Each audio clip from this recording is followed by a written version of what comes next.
দশম গ্রেডের দাবিতে কেন্দ্রীয় শহীদ মিনারে সমাবেশের পর রাজধানীর শাহবাগে সড়ক অবরোধ করেছেন সরকারি প্রাথমিক বিদ্যালয়ের সহকারী শিক্ষকরা। শুক্রবার বিকালে রাস্তা আটকে বিক্ষোভ শুরু করেন তারা। শহীদ মিনার থেকে পদযাত্রা নিয়ে প্রধান উপদেষ্টার বাসভবনের দিকে যাচ্ছিলেন শিক্ষকরা। শাহবাগে তাদের বাধা দেয় আইন শৃঙ্খলা বাহিনী। এরপর সড়ক অবরোধ করেন আন্দোলনরতরা। তারা বলছেন ১৩তম গ্রেডের মাধ্যমে শিক্ষকদের তৃতীয় শ্রেণীর কর্মচারী হিসেবে মূল্যায়ন করা হয়েছে। এমন গ্রেড শিক্ষকদের অমর্যাদাকর বলে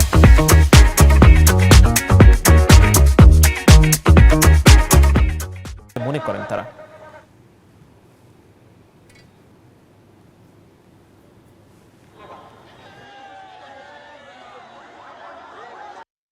আমরা অন্যান্য ডিপার্টমেন্ট থেকে অনেক পিছিয়ে আছি, ১৩তম গ্রেডে আছি। দ্বিতীয় শ্রেণীর যোগ্যতা অর্জন করেও আমরা কেন তৃতীয় শ্রেণীতে পড়ে থাকবো? আজকে যারা প্রধানমন্ত্রী, আজকে যারা প্রেসিডেন্ট, যারা সচিব, এরা কিন্তু আমাদের মতো প্রাইমারি টিচারদের কাছ থেকে আজকে এসেছে। দীর্ঘদিন থেকে এটা আমাদের চাওয়া যে একটা ড্রাইভারের বেতন আর আমাদের বেতন বৈষম্য কতটুকু। প্রধান উপদেষ্টা মহোদয়, তার কাছে আমাদের আবেদন থাকবে এই সমাবেশ থেকে যাতে অতি দ্রুত আমাদেরকে দশম গ্রেড বাস্তবায়ন করে আমাদেরকে আমাদের ন্যায্য দাবি বুঝিয়ে দেন।